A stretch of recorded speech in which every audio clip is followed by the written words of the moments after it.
تیار ہیں، لیکن ہمارے قبائلی تصادم ہے ان کے خاتمہ کروایا جائے، ہمارے سرداروں کو کہا جائے کہ وہ ہمیں تاریخ دیں، پھر ہم اپنے آپ کو ہتھیار ڈالنے کے لیے پیش کریں گے۔ میں وہ پیغام لے کر وزیر اعلیٰ کے پاس گیا، وزیر داخلہ کے پاس گیا، چیف سیکرٹری کے پاس گیا، آئی جی کے پاس گیا، ڈی جی رینجرز کے پاس گیا، آئی ایس آئی ایم آئی کے پاس گیا، اور ان کو میں نے کہا کہ بھائی امن اس وقت تک قائم نہیں ہوگا، آپ کا آپریشن اس وقت تک کامیاب نہیں ہوگا، آپ کا جوائنٹ آپریشن اس وقت تک فروٹفل نہیں ہوگا جب تک قبائلی لڑائیوں کے خاتمے کے لیے آپ کردار ادا نہیں کریں گے۔ وہاں سے جب مجھے نا امیدی ہوئی اور کوئی جواب نہیں ملا تو میری جماعت نے یہ فیصلہ کیا کہ قبائلی لڑائیوں کے خاتمے کے لیے ان سرداروں کو ٹیبل پہ بٹھایا جائے، ان کو اس بات پر آمادہ کیا جائے کہ وہ ہمارے ساتھ چلیں اور اپنے برادری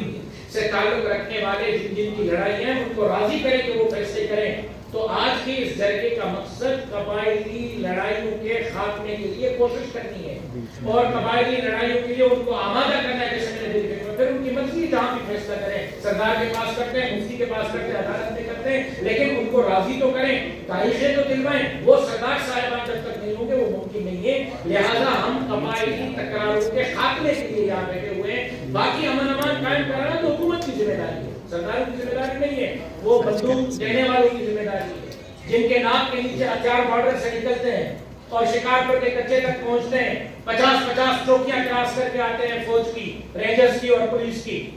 مجھ میں بولنے کی ہمت ہے، آپ میں شاید یہ لکھنے کی اور چلانے کی ہمت ہو یا نہ ہو، یہ ان کی ذمہ داری ہے۔ سردار بیچارے کیا کریں گے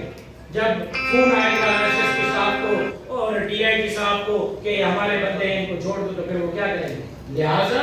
امن امان قائم کرانا حکومت کی ذمہ داری ہے۔ ہم نے اس حوالے سے حکومت کی طرف ایک ہاتھ بڑھایا تھا کہ جب تک قبائلی لڑائیاں ختم نہیں ہوں گی امن نہیں ہوگا، بندوق نیچے نہیں جائے گی، بندوق اس وقت تک نیچے جب تک نہیں جاتی تب تک امن کیسے ہوگا؟ اس کے لیے آج ہم نے بیٹھ کر جو ہے یہ فورم تشکیل دیا ہے اور اسی فورم کو لے کر ہم منٹ میڈکا پہ لے کر جائیں گے اور جی 14 اگست کو ہم نے پہلے بھی سیلیبریٹ کیا ہے، اب بھی سیلیبریٹ کر رہے ہیں، اور ہم پاکستان کے حقیقی معنوں میں آزادی کے لیے اپنی جدوجہد جاری رکھیں گے۔ انگریز سے تو یہ ملک آزاد ہوا ہے لیکن عوام کو ابھی تک حق حاکمیت اور حکمرانی نہیں دی گئی۔ 74 سال سے عوام اب بھی اپنے حقوق کی جنگ لڑ رہا ہے۔ 14 اگست کو جہاں استحکام پاکستان کے لیے دعا کریں گے وہیں عوام کو ان کے حقوق دلانے کے لیے کوشش کی جائے گی۔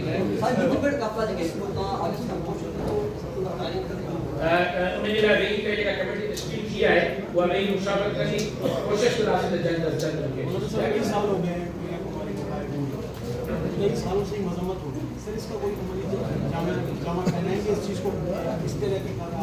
کوئی اجلاس بلائیں گے جس طریقے سے وہ بازیاب؟ دیکھیں آج کے اس جرگے میں پریا کماری موضوع بحث رہی ہے، ہمارے ہاتھ میں کیا ہے؟ یہی ہے کہ ہم مذمت کریں، اس کی فوری بازیابی کا مطالبہ کریں۔ حکومت ہمارے پاس نہیں ہے، آئی جی ہمارے تابع نہیں ہے، ڈی آئی جی ہمارے تابع نہیں ہے، رینجرز ہمارے تابع نہیں ہے، تو ہم یہی کر سکتے ہیں جو ہمارے ہاتھ میں وہ کر رہے ہیں۔ آپ نے کہا ایک بڑی